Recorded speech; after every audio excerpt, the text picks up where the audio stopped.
Il y a un an, notre groupe s'est abstenu majoritairement de voter le budget que vous nous présentiez dans les circonstances que chacun garde encore en mémoire. Cette abstention était le résultat de mois de dialogue infructueux, de non-dits et surtout de votre obstination à ne pas prendre en compte nos remarques, nos observations et nos points de divergence sur l'urbanisme notamment. Faut-il rappeler que l'adjoint à l'urbanisme avait déjà rendu ses délégations quelques mois auparavant, signe avant-coureur des difficultés existantes dans votre majorité, mais que vous avez ignorées. Point d'orgue de nos divergences, votre premier adjoint, Jean-Claude Carpel, a rendu également ses délégations en plein conseil municipal, ce qui apparemment vous a laissé sans voix. Vous avez alors considéré que nous n'adhérions plus à votre politique, et vous aviez raison. Votre réaction ne s'est pas fait attendre, et ne nous a pas surprises non plus. Vous avez retiré des délégations à celles et ceux d'entre nous qui en avaient. Et vous nous le faites payer quotidiennement, puisque vous nous privez de tribunes dans le Châtillon Information, d'un local, du droit à la formation, de toutes les invitations aux manifestations organisées par la ville. Drôle de manière de concevoir la démocratie et l'intérêt général. Alors, qu'avons-nous à dire sur ce budget? Que nous nous inscrivons en faux par rapport à votre vision de la ville qui est marquée par le tout-bétonnage, sans aucune cohérence, alors que notre vision est celle d'une ville avec des constructions, certes, mais des équipements publics avant tout. Sans le soutien financier considérable du département, je rappelle presque 17 millions d'euros en investissement depuis 2016, et du plan d'action élaboré par M. Carpel dès 2014, aucun, mais je dis bien aucun projet d'équipement public n'aurait été réalisé sous ce mandat. La construction d'une structure multi-accueil, l'extension de la microcrèche La Farandole, l'extension de l'école élémentaire Jules Verne, la construction d'une école maternelle dans le secteur Papillon, la création du gymnase Roland-Garros, la rénovation du cinéma, la création d'un studio d'enregistrement. Nous pensons qu'il faut impérativement stopper d'urgence toute nouvelle construction, car les infrastructures communales saturent. Monsieur le maire, nous sommes très inquiets face à l'annonce de certains projets que vous nous imposez. Le site de l'ONERA, la zone des ARU, le projet arc-en-ciel, la résidence étudiante. Tous ces projets inquiètent les Châtillonnais. Ils inquiètent parce qu'ils se décident sans réflexion pour l'avenir, sans concertation, sans même une présentation ou une information aux Châtillonnais. Et je vous assure, les Châtillonnais n'en peuvent plus. Concernant le projet de l'ONERA, vous avez dit lors du dernier conseil municipal que 13,5 millions d'euros seront consacrés aux équipements publics, tout en présentant 620 logements et une résidence senior de 100 logements. Aujourd'hui, nous ne connaissons toujours pas le montage juridique de cette opération et vous ne pouvez pas ignorer que les montages juridiques actuels ne permettent pas d'obtenir plus de 8,5 millions d'équipements publics, sauf, bien sûr, si les droits à construire venaient à augmenter. Je rappelle à tout le monde, et c'est vraiment important, que le PLU actuel permet beaucoup plus de constructibilité sur cette zone. C'est pourquoi nous réclamons d'urgence une modification du PLU sur la zone de l'ONERA. Ça sera la seule façon de protéger les Châtillonnais de votre fièvre à construire. Parce que vos arguments qui consistent à dire, je cite, « moi vivant, je ne signerai pas ça », ou alors « on a été entraîné dans des discussions mal contrôlées », ne sont vraiment pas recevables. C'est pourquoi j'insiste à nouveau, nous demandons de porter aux voix la décision de modifier le PLU sur la zone de l'ONERA. Et j'annonce déjà que cela fera l'objet d'un vœu que notre groupe portera lors du prochain conseil municipal. Concernant le projet des ARU, vous avez annoncé dernièrement la construction de 80 000 m² de bureaux. Mais pourquoi construire encore des bureaux? Monsieur le maire, il existe déjà des milliers de mètres carrés de bureaux vacants sur la commune. Dans ce secteur, un projet de groupe scolaire semble se dessiner. De combien de classes? A-t-on analysé tous les besoins? Comment sera-t-il financé? Concernant la résidence étudiante, nous rappelons que vous avez accordé un permis de construire pour 185 logements, alors qu'une centaine de logements suffisaient largement. Qu'en est-il de ce projet, dont vous nous disiez au dernier conseil municipal qu'il fallait le revoir de façon très significative?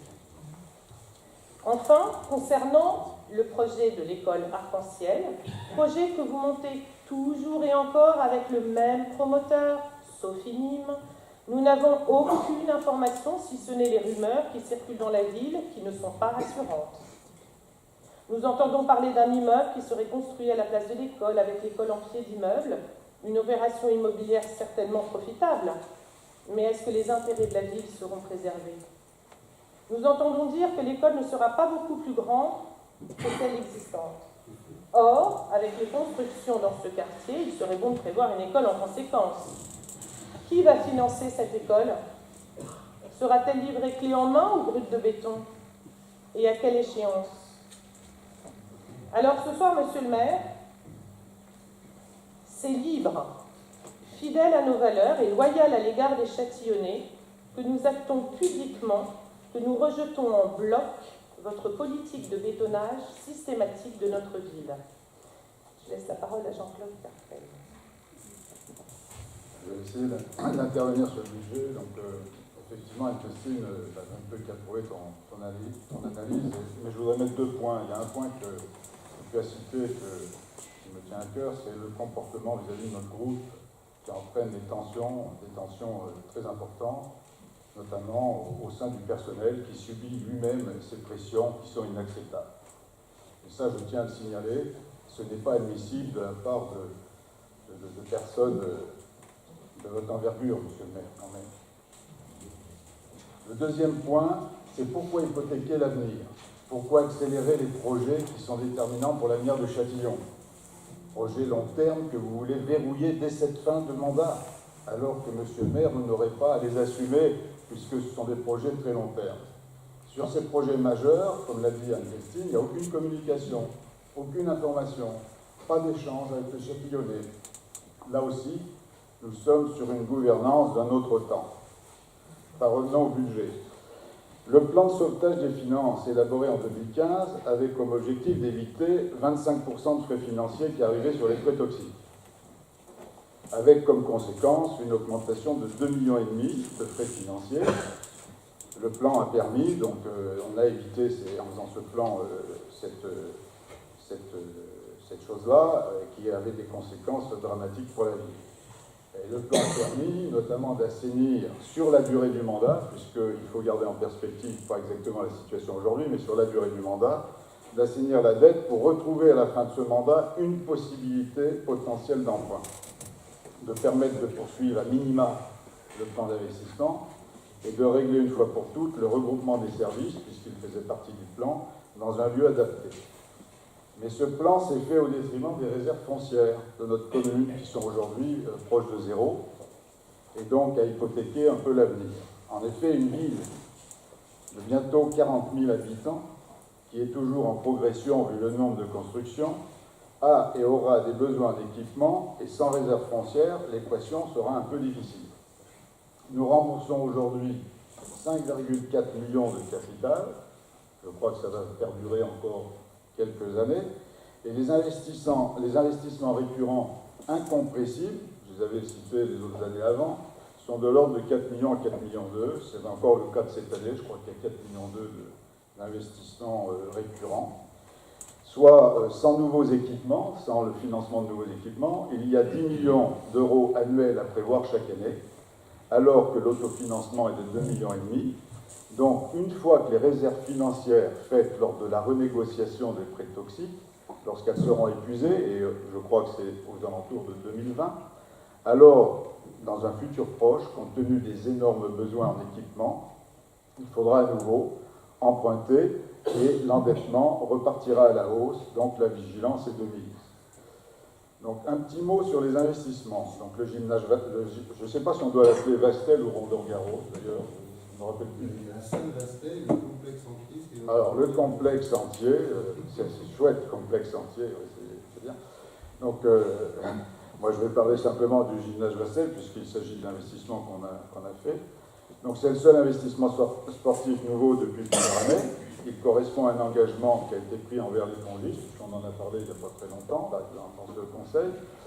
Il y a plusieurs années, cet engagement avait été pris il y a plusieurs années pour leur donner un moyen adapté à leur activité, effectivement 250 licenciés. La salle devait être un peu exiguë pour permettre cette activité. Nous regrettons à nouveau que cet équipement qui engage la commune pour 50 ans au moins n'ait pas été conçu, parce que je crois qu'on l'a abordé ici dans cette salle, n'a pas été conçu avec toutes les caractéristiques nécessaires à la compétition. Je crois que vous aviez fait valoir qu'il fallait 100 000 euros de plus, mais je pense que compte tenu du budget d'investissement, on aurait pu se permettre quand même de faire ces 100 000 euros d'investissement pour avoir, pour les 50 années à venir, quelque chose qui correspondait totalement à la compétition. Non, il y a un certain nombre de caractéristiques, on l'a expliqué ici. Non, mais c'était pour le badminton, complètement. C'est pas pour le tennis de table. Ah non, mais je ne parle pas du tennis de table, on aurait dû faire une salle polyvalente également pour le badminton, etc. Et là, il faudra l'expliquer, puisqu'on l'a abordé ici dans cette salle. Voilà. Bon, enfin, peu importe. Enfin, le studio d'enregistrement, nous ne remettons pas en cause son intérêt pour la jeunesse, mais nous pensons, comme je l'avais fait remarquer, sans avoir gain de cause, qu'un autre endroit aurait été plus en adéquation. La gestion de ces deux activités et de ces deux populations dans un même lieu peut poser à terme des difficultés de fonctionnement, c'est un peu ce que j'en pense. Il fallait laisser le stade aux sportifs et profiter du déménagement des pongistes pour satisfaire d'autres besoins sportifs, et en particulier en restructurant ce vieux bâtiment qui existe aujourd'hui. Nous avions une opportunité de moderniser l'espace dédié notamment à la musculation ou d'adapter un premier étage à des activités indoor. Ce ne sont pas les besoins sportifs qui manquent dans notre commune. Bon, le support du département, je crois qu'Anne-Christine en a parlé, pour réaliser une partie des investissements est primordial. Avant 2014, contrairement aux autres communes, nous n'avions pas de plan de développement pour les investissements. Nous n'avions qu'un plan pour le fonctionnement, pas de plan de développement avec le département. Pourquoi cette situation? Pourquoi un premier plan dès 2016 et un second plan fin 2018 ont été obtenus? Je crois que déjà, une des premières raisons, c'est que on a pu mettre en place, je crois que j'ai été un peu moteur sur ce point, la mise en place d'un plan pluriannuel d'investissement dès 2015. En effet, il n'en existait pas jusqu'alors et il était difficile pour les équipes techniques d'élaborer des dossiers nécessaires aux demandes de subventions. Le travail, effectivement, de la conseillère départementale, Anne-Christine, qui a su s'investir et mettre en place de très bonnes relations avec le département. Elle a supporté le premier plan au niveau du département et dès son acceptation a fait le lobbying nécessaire pour le second de 4 millions, que nous avions positionné comme paramètre important dans le plan de désendettement. Bon, je sais, monsieur le maire, la vérité est toujours difficile à accepter et je sais que vous saurez un peu la travestir. Sur ces plans qui assurent 70% d'investissement, comme l'a indiqué Anne-Christine, effectivement, il n'y aurait pas eu, et je ne vais pas les reciter, elle les a déjà cités, les quelques équipements qui vont bientôt sortir. Parlons du budget un peu de fonctionnement. Au niveau de budget, je crois que cette année, on parle de 69,7 millions, avec une augmentation de 2,6%. C'est à mettre en regard de 57 millions réalisés en 2018. Donc ça fait une différence quand même de 12 millions. Ça veut dire qu'en termes de réalisation de budget, il y a quand même des écarts relativement importants. 2019, quoi de neuf? Bon, les classes de découverte sont rétablies. Elles existaient avant les NAP, en 2013, année préélectorale. Le budget consacré était de 300 000 euros à l'époque.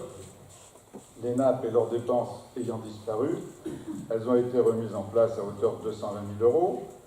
Les 100 000 euros restants étant attribués au retour des chèques de rentrée pour les familles qui avaient disparu dans le plan d'économie et qui ont été remis d'actualité lors de cette année 2019 préélectorale.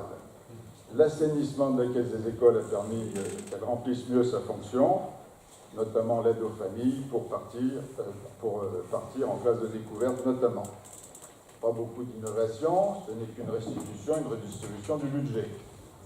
La revalorisation de l'aide communale pour les familles qui, faute de place en crèche, ont recours à une assistante. Ce montant n'avait pas été réévalué depuis longtemps, Très bien, mais ce point met en exergue le besoin important de places de crèche pour notre commune.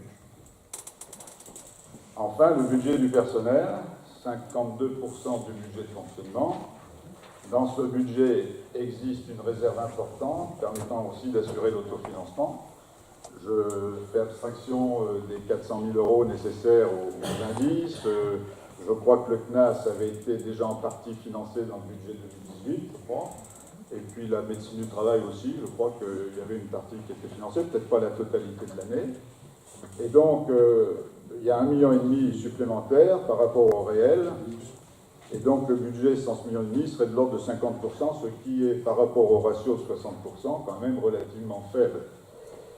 Alors, je peux dire, oui, attention au pourcentage, car le budget de fonctionnement a diminué de l'ordre de 3 millions d'euros lié au transfert des ordures ménagères, notamment, entre 2017 et 2018. Et donc, effectivement, si le budget de fonctionnement diminue, par rapport à la masse du personnel, on arrive à faire aussi augmenter un peu le pourcentage attribué au personnel. Lors du débat d'orientation budgétaire, Monsieur le maire, vous avez justifié l'augmentation du budget de personnel par des embauches, notamment dans les crèches, mais à mon avis, les nouvelles crèches sont d'ordre privé, puisque c'est des crèches privées, et ne réclament pas de personnel communal. Pourquoi nous n'avons pas un plan d'évolution des effectifs et des compétences à 3 ans? Ce plan pourrait intégrer les effectifs qui partent, les nouveaux besoins, les mobilités, anticiper les formations. A-t-on dans la fonction d'encadrement les ressources nécessaires? La police municipale semble avoir des difficultés pour remplir ses missions. La brigade de nuit a été supprimée. Est-ce que la vidéosurveillance fonctionne dans de bonnes conditions? Je dirais pourquoi tant de départs, puisque je crois que la liste des départs aujourd'hui est relativement importante. Le budget ne permet pas de répondre à toutes ces questions. Si nous comparons le ratio pourcentage très inférieur à la moyenne, une part des économies se fait sur ce budget, avec comme conséquence sûrement des tensions dans certains secteurs et les effectifs sont tendus. J'arrêterai là un petit peu mes remarques sur le budget et je passerai donc la parole à l'orateur suivant. Vous passerez la